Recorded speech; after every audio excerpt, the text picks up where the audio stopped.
open and melodic. First of all, the tuning, it's an interesting tuning that I learned actually from a student of mine. So starting from the sixth string bass, you have to go down from E to C sharp. So that's your first note. The fifth string goes down from A to G sharp.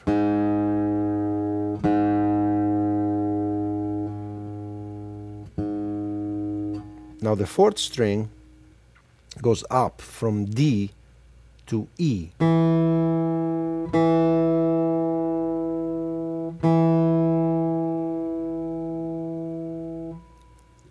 Now the third string goes down from G to F sharp.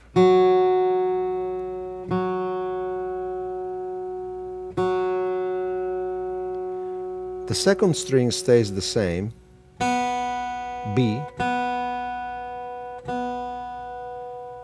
and the first string goes down from E to D sharp.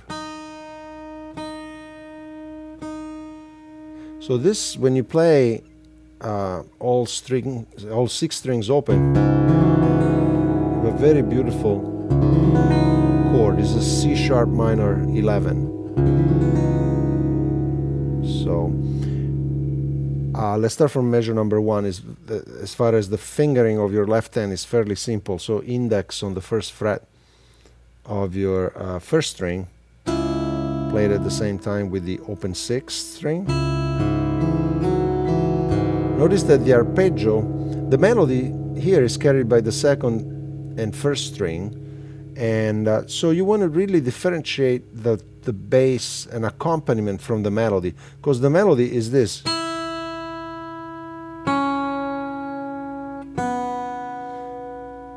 But when you play with the bass, is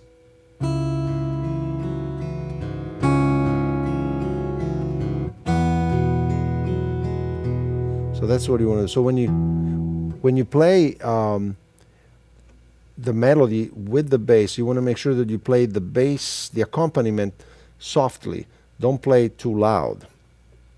Don't do this. You have to do.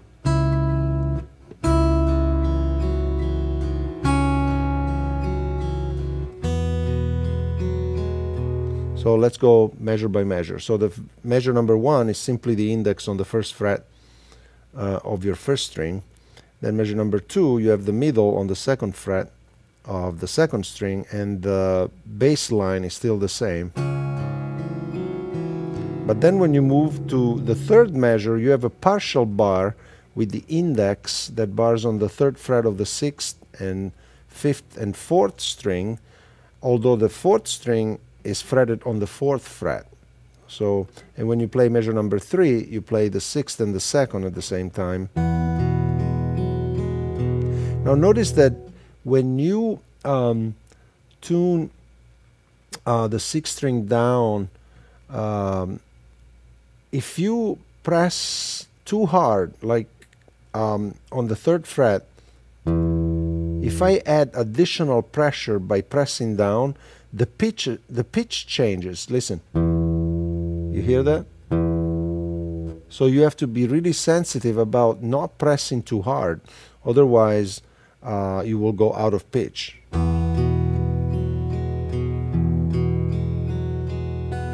So I also played measure number 4 now, starting from measure number 3.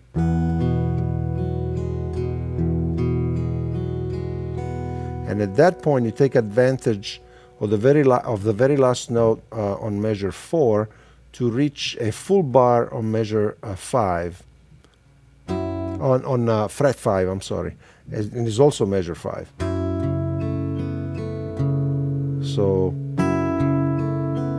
now the pinky presses on the 7th fret of the second string as you keep the bar on the 5th fret.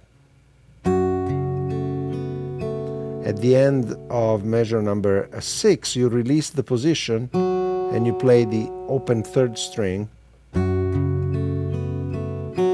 And that open string, like in many other occasions, will give you time to shift to the next position, and basically here it's easy to remember measure number 7, because you basically hold an A minor position, but this is not really an A minor because we changed the tuning.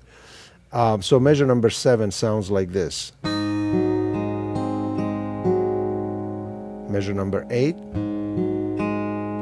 Listen to the rhythm of these two measures. 1 and 2 and 3 and 1 and 2 and 3. So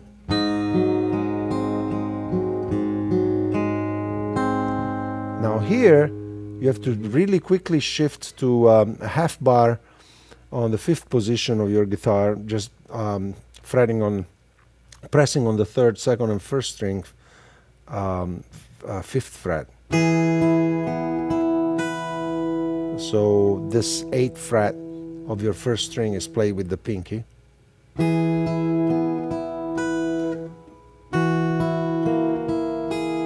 So measure number 10, strangely enough, you have to hold like a D minor position. Obviously this is not a D minor chord, but the position is the same. So 3rd fret of the 1st string, 5th fret of the 2nd string, and 4th fret of the 3rd string. The 5th fret of the 1st string is played with the pinky. Now here, when you shift to measure number 11, the 3rd finger is a pivot finger that you move from the 5th fret of the 2nd string to the 2nd fret of the 2nd string, and add the index now on the 1st fret of your 5th string. So now here,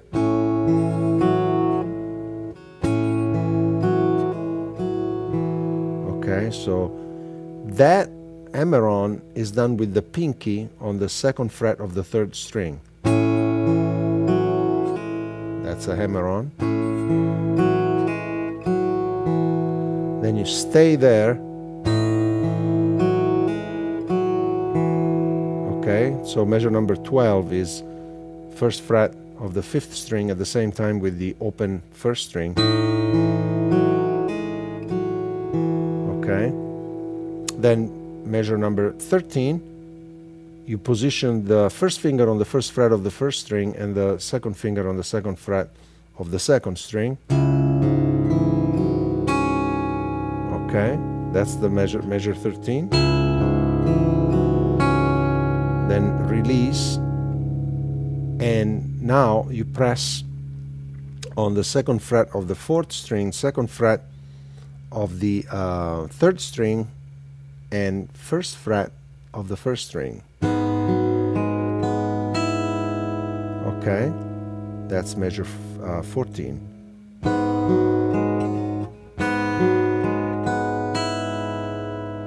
Now, after that, I measure 15.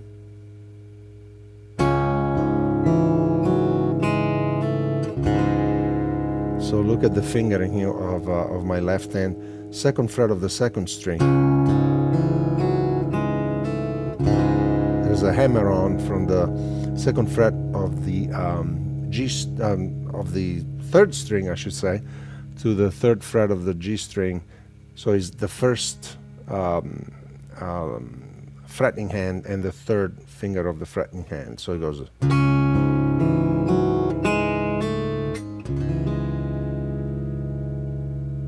So that's the etude.